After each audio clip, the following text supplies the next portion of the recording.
बिस्मिल्लाहिर्रहमानिर्रहीम अस्सलामु अलैकुम वरहमतुल्लाहि वबरकातुहू। कुर्सी की मोहब्बत में हम बेशर्मों ने वो तलवे भी चाटे हैं जो वाजिब भी नहीं थे। ये तस्वीर मुलाहिजा करें। ये मुलाकात जिसकी खबरें अब आई हैं सामने, इस मुलाकात के बारे में कहा जा रहा है कि ये कुछ दिन पहले हुई थी। इसके बाद ये मुलाकातें मज़ीद भी हुई हैं। जहांगीर तरीन से शहबाज शरीफ की मुलाकात, उसके बाद जहांगीर तरीन की पीपल्स पार्टी की लीडरशिप से मुलाकात। क्या आपको पता है कि इमरान खान पे जो एक उंगली उठाई जाती है वो क्या है? एक लफ्ज़ आपने बार बार सुना होगा, ख़ास तौर पे 2013 और उसके ऑनवर्ड्स। एक लफ्ज़ ख़ास तौर पे ये था कि इमरान खान के दाएं बाएं एटीएम्स हैं, इमरान खान के दाएं बाएं आटा चोर चीनी चोर हैं। आपको पता है ये बातें किसके बारे में की जाती थी? नाज़रीन, ये बातें की जाती थी जहांगीर तरीन के बारे में कि वो इमरान खान की एटीएम है। चीनी चोर किसको कहा जाता था? चीनी चोर जहांगीर तरीन को कहा जाता था। नाज़रीन, अब हालात यहाँ पहुँच गए हैं कि ओपोजिशन उसी एटीएम और चीनी चोर के पास जा पहुँची है कि हमें इमरान खान से बचाओ, तुम्हारी मदद की हमें सख्त ज़रूरत है, कुछ भी करो, हमें इमरान खान से बचाओ, इमरान खान को दबाव में लाना है। जहांगीर तरीन के ऊपर ज़ाहिर FIA के केस हैं, लेकिन वो भी स्लो हुए हुए हैं। आपको पता है मामलात वहाँ पे भी स्लो हुए हुए हैं अभी। तो जहांगीर तरीन अगर वहां से निकल जाते हैं तो जहांगीर तरीन को बाकी क्या एतराज़ हो सकता है? नून लीग जहांगीर तरीन को दे क्या सकती है? जहांगीर तरीन ताहयात नायल है, सिर्फ एक चीज़ दे सकती है। अगर इमरान खान FIA के केस ख़त्म नहीं करते तो नून लीग की हुकूमत आ जाएगी, तो वो वादा कर सकते हैं कि आपके केस ख़त्म हो जाएंगे। बाकी तो अदालतों को अगर मैनेज कर सकते हैं तो वो नून लीग शायद कर सकती हो फ्यूचर में, लेकिन अभी ऐसा कोई रिलीफ मिलता नज़र नहीं आ रहा अदालतों से कि ताहयात नायली ख़त्म होगी। कुछ ऐसा होता नज़र नहीं आ रहा। हम मुस्तकबिल में एक ऐसे चीफ जस्टिस आ सकते हैं मुमकिन तौर पर, जो हो सकता है इसको जुल्म करार दे दें, साजिश करार दे दें, और ताहयात नायली को रिवर्स करवाने के लिए कोई ऐसा बेंच बन जाए, लार्जर बेंच, जो ये क्यूरेटिव रिव्यू या कुछ ऐसा आ जाए जिस पे हो सकता है मामलात हो जाए, लेकिन अभी ऐसा कोई चांस नहीं है। तो नून लीग एक ही चीज़ दे सकती है जहांगीर तरीन को खास तौर पर, और वो यही है कि आपके केसेस खत्म, सब मट्टी पाव प्रोग्राम होगा। लेकिन यहाँ कुछ सवालात पैदा होते हैं। वोट को इज्जत देनी थी। इमरान खान के बारे में एक भगोड़ा लंदन में उन्हीं फ्लैटों के सामने खड़े होकर यह बयान जारी करता है कि इमरान खान पाकिस्तान का करप्ट तरीन हुक्मरान है। वही बंदा दोबारा बात करता है तो कहता है कि करप्ट बंदे को यह पता नहीं होता कि उसके दाएं बाएं किस किस्म के लोग खड़े हैं, कैसे चोर डाकू खड़े हैं। तो नाज़रीन, जिन दाएं बाएं वालों को चोर डाकू कहा जाता था, वो चोर डाकू हैं या नहीं, कि एक सेपरेट टॉपिक है, इस पर अलग बात हो सकती। लेकिन आप ये बात अवाम को बताते थे कि इमरान खान के दाएं बाएं चोर डाकू हैं, उसके एटीएम्स हैं, चीनी चोर खड़े हैं उसके दाएं बाएं। अब वही चीनी चोर आपके लिए हलाल हो गए हैं। यह है नाजरीन पाकिस्तान की सियासत का गंद और गलाजत जो आपके सामने मैं अक्सर रखता रहता हूँ। इस चीज़ पे मुझे एतराज़ है। ये वो वाह चीज़ है जिसकी वजह से मैं चाहता हूँ कि पाकिस्तान में एक मुख्तलिफ किस्म की सियासत आए। अब नाज़रीन, जहांगीर तरीन ने अभी तक किसी को किसी किस्म की यकीन दहानी नहीं कराई। अब तक की जो इतलात हैं कि वो उनका कहाँ कहाँ और किस हद तक साथ देंगे। आपको अच्छी तरह से पता है कि सियासत में बयानिया अहमियत रखता है। जजेस को डराया जाता है इस चीज़ से कि हमारी हवा बन गई है, ब्यूरोक्रेसी को डराया जाता है हमारी हवा बन गई है, खासतौर पे नैब और FIA को डराया जा सकता है। अगर ये सारी मुलाकातें हो रही हैं, उनको यही लगेगा कि इस्टेब्लिशमेंट का इशारा आ गया। मैं आपको एक बार फिर बता दूं, नंबर एक, तहरीक अदम एतमाद की हिस्ट्री ये बताती है कि इस्टेब्लिशमेंट के इशारे से ही आती है। हिस्ट्री ये भी बताती है कि आज तक किसी के खिलाफ कामयाब भी नहीं हुई। लेकिन ये बात आपको ऐड करता चलूं कि तहरीक अदम एतमाद अगर कामयाब हुई भी तो इस्टेब्लिशमेंट की मर्जी के बगैर, उसकी मदद के बगैर कामयाब भी नहीं हो सकती। लेकिन ये जो मुलाकातें हो रही हैं, मैं नून लीग वालों से कुछ सवाल पूछना चाहता हूं। ये आटा चोर चीनी चोर से आप क्यों मिल रहे हैं? इसको तो आपको जेल में डालने के लिए तहरीक करनी चाहिए, इसके घर के सामने आपको धरना देना चाहिए। आप तो इसको आटा चोर चीनी चोर कहते थे, तो अब ये कौन सी मोहब्बत जाग उठी? नंबर दो, आपने वोट को इज्जत दिलानी थी। हम तो इस इंतजार में बैठे थे कि टैंकों के नीचे लेटेंगे जाके, आप तो जाके पैरों में लेट गए हैं। ये क्या हो गया?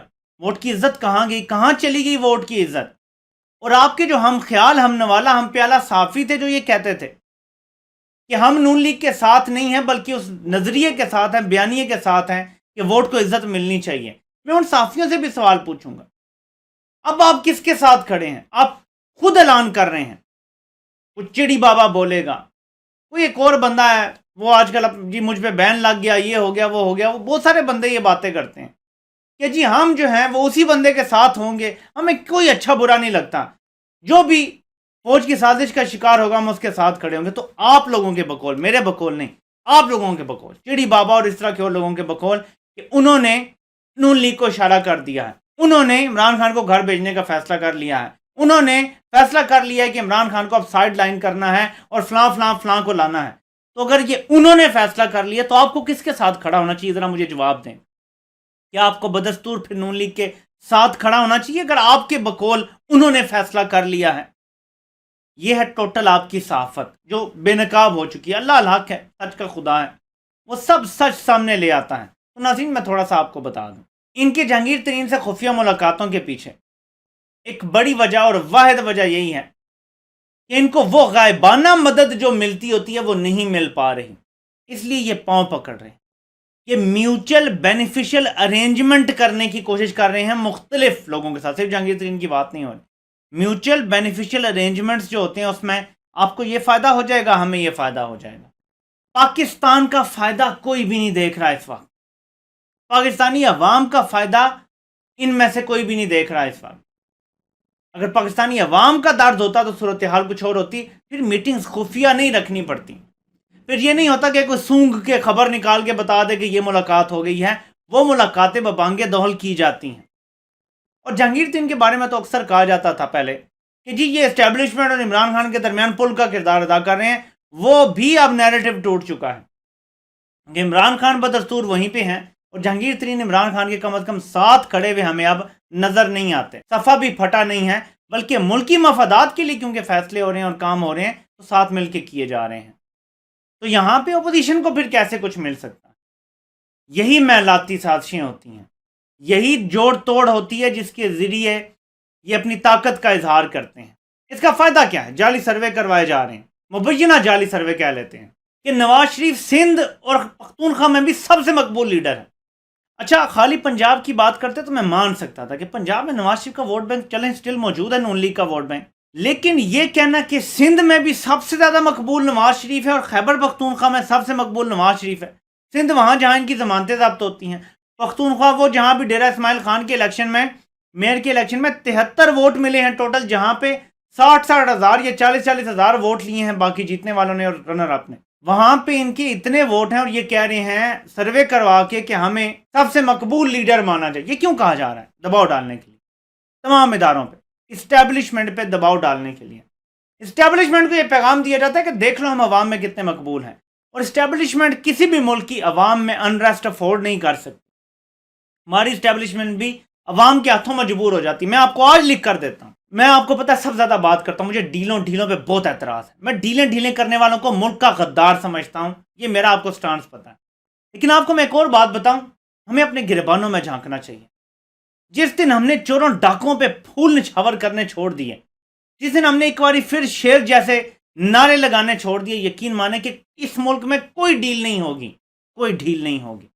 ये सिर्फ इसलिए हो पाती है कि पाकिस्तानी अवाम ऐसे लोगों को फिर भी कंधों पे बिठाते हैं, फिर भी उन्हें उठा के एक बार फिर के नारे लगाते हैं।